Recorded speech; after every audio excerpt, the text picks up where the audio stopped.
Hello दोस्तों, स्वागत है आपका एनवी एजुकेशन में। तो अब हम पढ़ेंगे चैप्टर 3 का ये लास्ट पार्ट, ठीक है, जिसमें हम पढ़ेंगे वर्णांधता और जो आखिर में बची हुई थोड़ी सी चीज़ है उसको भी पढ़ के ख़त्म करेंगे इसमें। तो देखिए यहाँ क्या लिखा हुआ है, वर्णांधता, ठीक है, यानी कलर ब्लाइंडनेस। तो यह एक्स गुणसूत्र से संबंधित आनुवांशिक रोग है। ये भी एक्स गुणसूत्र से संबंधित रोग है, जैसे कि हीमोफीलिया था, ठीक है। तो एक्स गुणसूत्र से संबंधित रोग है, तो इसका मतलब इसका जो वाहक है वो पुरुष भी हो सकता है, वो स्त्री भी हो सकती है। तो यहाँ पे देखते हैं, इस रोग से पीड़ित व्यक्तियों की आँख की रेटिना में शंकु कोशिकाओं की संख्या कम होती है। शंकु कोशिकाओं में वर्णक नहीं होने के कारण उन्हें रंग भेद की जानकारी नहीं हो पाती है, ठीक है। तो रेटिना में जो कोन सेल्स होते हैं उनकी संख्या उनमें कम होती है जिनको कलर ब्लाइंडनेस की बीमारी होती है, और इस कोन सेल्स की यानी शंकु कोशिकाओं की संख्या कम होने की वजह से इनको रंग भेद यानी कि रंग पहचानने में दिक्कत आता है। इसमें मेनली दिक्कत आता है लाल और हरे रंग में, ठीक है। तो रंगों में भेद करने में इन्हें मुश्किल होती है, जिस वजह से इस बीमारी को हम लोग कलर ब्लाइंडनेस कहते हैं। मतलब इनको रंग नहीं ठीक से दिखता, समझ नहीं आता। इस रोग को वर्णांधता या कलर ब्लाइंडनेस कहा जाता है। क्लियर है? ओके। मनुष्य में इस रोग का एक विशेष कारक होता है जो मनुष्य को लाल रंग और हरे रंग में विभेद करने में असमर्थ कर देता है, ठीक है। मनुष्य में एक विशेष तरह का कारक बना हुआ होता है जिसको भी ये बीमारी होती है उसमें, जिसकी वजह से उन्हें कौन कौन से रंग में दिक्कत होती है देखने में, तो लाल और हरा रंग, उनमें भेद करने में यानी कि उनको पहचानने में कि ये लाल है या हरा है, इसमें दिक्कत आ जाती है। तो लाल हरा रंग के वर्णांधता का जीन एक्स गुणसूत्र पर स्थित होता है, ठीक है। तो ये जो लाल और हरे रंग का जो कलर है, इसको डिस्टिंग्विश यानी कि अलग अलग बताने के लिए का ये लाल रंग है और ये हरा रंग है, इस चीज़ को अलग करने वाला जो क्वालिटी है, जो गुण है, वो एक्स गुणसूत्र में स्थित रहता है, यही कह रहा है। तो वर्णांधता सामान्य दृष्टि के प्रति अप्रभावी होता है, ठीक है। मतलब जो नॉर्मली हम लोग देखते हैं, ठीक है, हम लोग अलग अलग तरह के कलर्स देखते हैं। कलर में हम क्या देखते हैं, ग्रीन, रेड, मेनली इन दोनों कलर को हम फोकस करके देख रहे हैं। तो ये दोनों रंगों में हम अंतर कर पाते हैं, लेकिन जिनको भी कलर ब्लाइंडनेस होती है उनको लाल और हरे रंग में अंतर करना, उसमें दिक्कत आती है। उनको दोनों रंग लगभग काले या फिर दोनों ही ठीक से नहीं पता चलते, दिखते नहीं है, काला ही दिखता है। ओके। अब यहाँ पे हम ये देखते हैं कि जो मेल है, अगर वो कलर ब्लाइंडनेस से अफेक्टेड है तो बच्चों में क्या असर होगा, और अगर जो फीमेल है वो कलर ब्लाइंडनेस से अफेक्टेड है तो बच्चों में क्या असर आएगा, ये चीज़ देख लेते हैं। तो देखो, एक पिता अपने एक्स गुणसूत्र को अपनी पुत्री में संचारित करता है लेकिन पुत्र में नहीं करता, जबकि एक माता एक्स गुणसूत्र को लड़का और लड़की दोनों में ही संचारित करते हैं। ये तो पता है आपको कि जो मेल होते हैं उनके जीन को हम एक्स और वाई में डिनोट करते हैं, जो फीमेल है वो एक्स और एक्स में। तो अगर मेल के पास मेल जो है वो अफेक्टेड है तो ये जो एक्स वाला गुणसूत्र है ये कहाँ चला जाता है, तो ये ज़्यादातर फीमेल्स में जाता है। मतलब ये अफेक्टेड वाला जो जीन है ना वो लड़कियों में पहुँच जाता है, और अगर जो फीमेल है अगर वो अफेक्टेड होती हैं तो ये एक्स जो है वो चारों के पास जा सकता है। मतलब अगर फीमेल अफेक्टेड हैं तो क्या होगा, वो जितने भी बच्चे होंगे वो सब कलर ब्लाइंडनेस से ग्रसित होंगे, ठीक है। अब प्रभावी गुण अप्रभावी गुण आपने पढ़ा है, तो हो सकता है वो गुण दिखे या ना दिखे, लेकिन फिर अगली पीढ़ी में अगर नहीं दिखता फिर अगली पीढ़ी में उसका असर दिखेगा, ठीक है। इस तरह की चीज़ें। तो बोलने का क्या हो गया कि एक्स गुणसूत्र अगर पिता जो है वो ग्रसित है तो जो फीमेल चाइल्ड होगी यानी कि जो बच्चियां होंगी वो भी कलर ब्लाइंड होंगी, ठीक है। और यहाँ पर जो फीमेल्स हैं, जो स्त्री है, अगर वो कलर ब्लाइंड होती हैं तो दोनों में ही यानी लड़का लड़की दोनों में ही ये बीमारी जो है वो संचारित होती है। अच्छा, फलस्वरूप वर्णांध माता से उत्पन्न सभी संतान वर्णांध होते हैं, ठीक है, जबकि पिता वर्णांध हो या ना हो इससे कोई फर्क नहीं पड़ता। मतलब अगर मेल जो है, फादर जो है वो नॉर्मल है और जो माता हैं अगर उनको कलर ब्लाइंडनेस है तो जितने भी बच्चे होंगे उनमें कलर ब्लाइंडनेस की बीमारी होगी, ठीक है। और यदि पिता को सामान्य दृष्टि है तब भी लड़कियों को सामान्य दृष्टि होगी, चाहे माता को वर्णांध हो या ना हो। अब ऐसे में क्या होता है, अगर पिता जो है वो नॉर्मल है और जो माँ है वो कैरियर है, ठीक है, कलर ब्लाइंड है, तो लड़कियों में कभी कभी ये जो है कलर ब्लाइंडनेस वो नहीं दिखता, या मतलब उनमें ये बीमारी नहीं होती। इसके इसके विपरीत उनमें क्या होता है कि ये लड़कियां वर्णांध जीन की वाहक हो जाती हैं, ठीक है। उनमें वर्णांधता की बीमारी नहीं होती लेकिन वो कैरियर होती हैं, ठीक है। उनमें वर्णांधता की जो जीन है वो रहेंगी। अब क्या होगा, फिर अगली पीढ़ी में वो चीज़ें जो है वो दिखाई देंगी, ठीक है। उनके बच्चों में हो सकता है वो कलर ब्लाइंड हो। ओके, यदि एक वर्णांध पुरुष किसी होमोजाइगस वर्णांध स्त्री, ये होमोजाइगस मतलब क्या है, ऐसी स्त्री जिनमें वर्णांध की बीमारी नहीं है लेकिन वो उस जीन की वाहक है। तो एक वर्णांध पुरुष अगर किसी होमोजाइगस वर्णांध स्त्री या वर्णांधता की वाहक जीन युक्त स्त्री से विवाह करता है तो ऐसे माता पिता से उत्पन्न केवल लड़कियां वर्णांध होती हैं, ठीक है। ओके, तो अगर पिता बीमार है और माँ बीमार हो या ना हो लेकिन फिर भी लड़कियां जो है वो इस बीमारी से ग्रसित होंगी, ये कहा जा रहा है।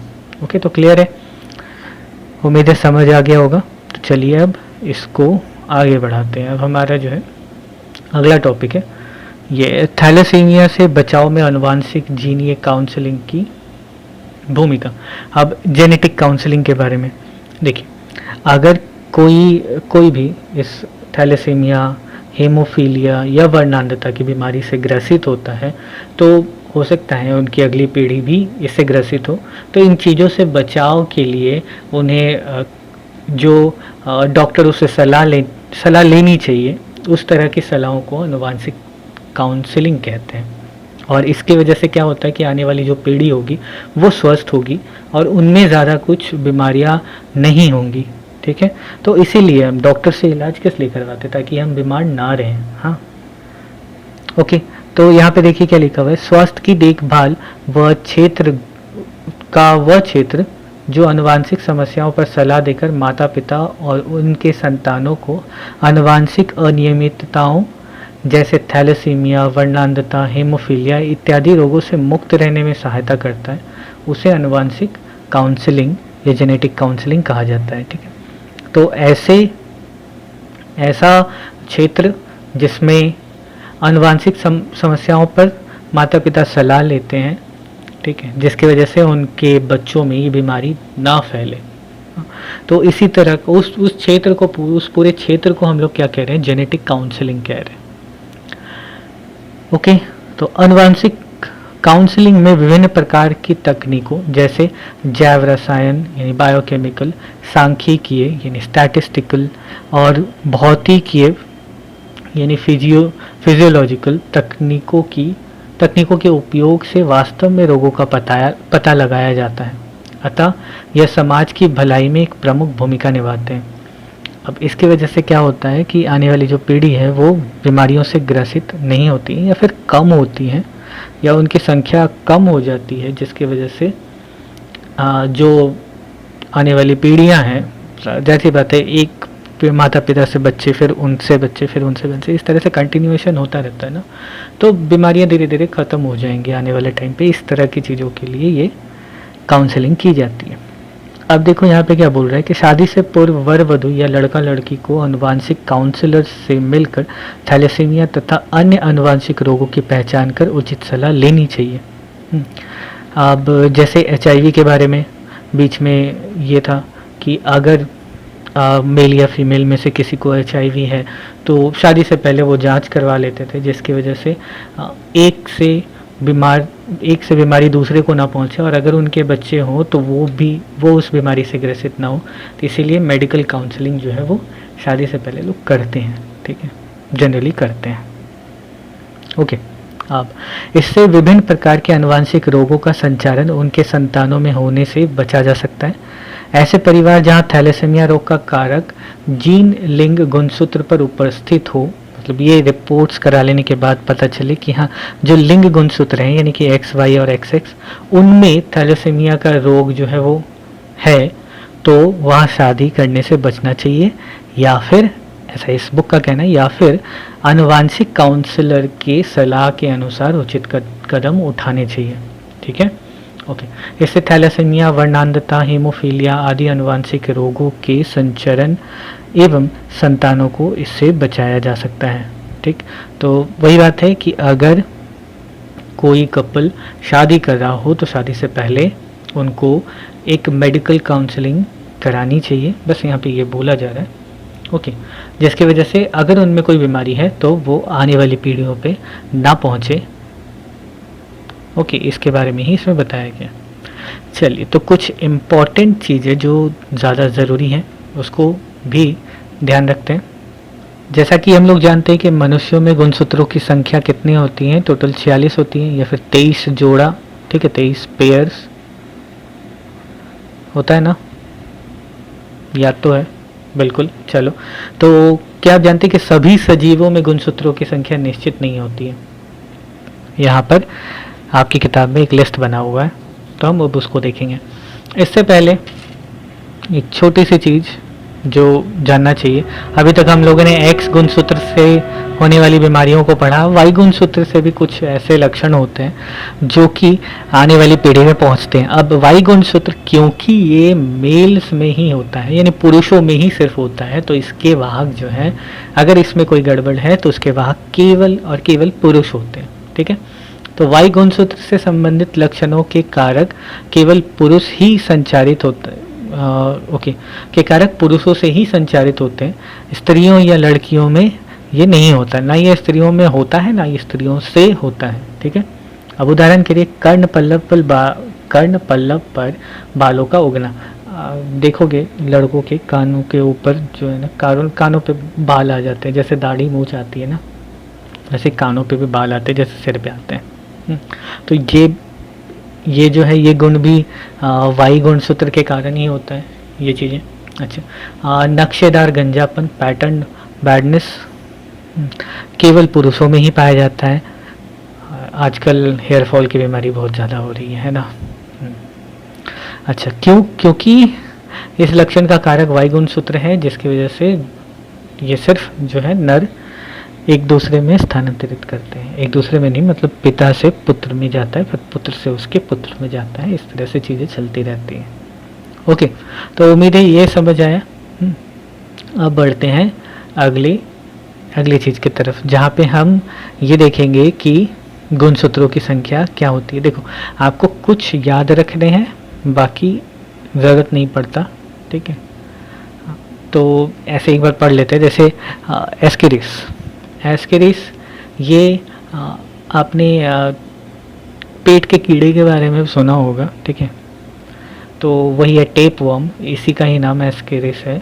ठीक है, ये इसकी फ़ोटो है। इसमें कितने जीन होते हैं, तो गुणसूत्र कितने होते हैं, तो दो गुणसूत्र होते हैं। अच्छा, यहाँ पे जोड़ा नहीं लिखा हुआ है, पूरे गुणसूत्र लिखे हुए हैं। ठीक है, ओके, तो ये टेप वर्म उम्मीद है आपने पहले देखा होगा, अगर कभी सर्च किया हो तो। ये छोटे छोटे कीड़े होते हैं जो हमारे पेट के छोटी आंत में मौजूद रहते हैं, जो हमारे खाने को खा करके ज़िंदा रहते हैं। ओके, इसकी वजह से बच्चों में शारीरिक विकास जो है वो कम हो जाता है, क्योंकि ज़्यादातर खाने का पोषण जो है वो ये ले लेता है और इनका विकास बहुत ज़्यादा होता है उसकी वजह से। ठीक है, ओके। अब प्याज की बात करें, अनियन में ये देखो जो मैं टिक कर रहा हूँ, ठीक है, स्टार बना रहा हूँ, उसको आपको याद रखना है। अनियन में 16 होते हैं। ठीक, अच्छा, ड्रोसिफिला एक तरह की मक्खी है, इसको फ्रूट फ्लाइज कहते हैं। ठीक है, ओके, ये एलियन टाइप का है, लाल लाल आँखें हैं वैसे। ओके, इसी को कहते हैं ड्रोसिफिला। इसमें 8 गुणसूत्र होते हैं कुल। फिर मक्का आपको याद रखना है, मक्के में मक्का भुट्टा। ठीक है, इसमें 20 होते हैं। नेक्स्ट शेर आपको आप तो हो याद रखना है 38 इसमें होते हैं। अच्छा देखो यहाँ पे जितनी भी बिल्ली की जाति के जो जीव है ना उनमें 38 ही होते हैं। बिल्ली जाति के जितने जीव हैं उसमें 38 होते हैं, जैसे शेर, बाघ और घरेलू बिल्ली, इसमें जीन की संख्या कितनी होती है तो 38 होती है। ठीक है, चूहों में इससे ज़्यादा है 20, इसीलिए तो चूहे बिल्ली से तेज होते हैं और भागते हैं, है ना। तो 2 ज़्यादा है इसीलिए तेज भागता है, याद कर लेना बस। ठीक है, मनुष्यों में 46 होती है, गोरिल्ला में 48 होती हैं। गोरिल्ला 48 होता है, मनुष्यों में 46 होता है। सोचो, आलू, आलू में 48, बंदरों में 54, कुत्तों में 78, मुर्गी में 78। अच्छा क्रेफिश, क्रेफिश यही है क्रेफिश। ठीक है, इसमें 200 गुणसूत्र होते हैं और कुछ कीड़ों में तो गुणसूत्रों की संख्या 1000 से भी ज़्यादा होती है। ओके, अच्छा ये लॉबस्टर शायद आप में से कुछ लोगों ने खाया भी होगा। ठीक है, ओके, तो उम्मीद है ये समझ आया होगा। अभी के लिए बस इतना ही, और ये चैप्टर अब ख़त्म हो गया। अब हम लोग करेंगे अगला चैप्टर अगले वीडियो में। तब तक के लिए बाय बाय, टेक केयर।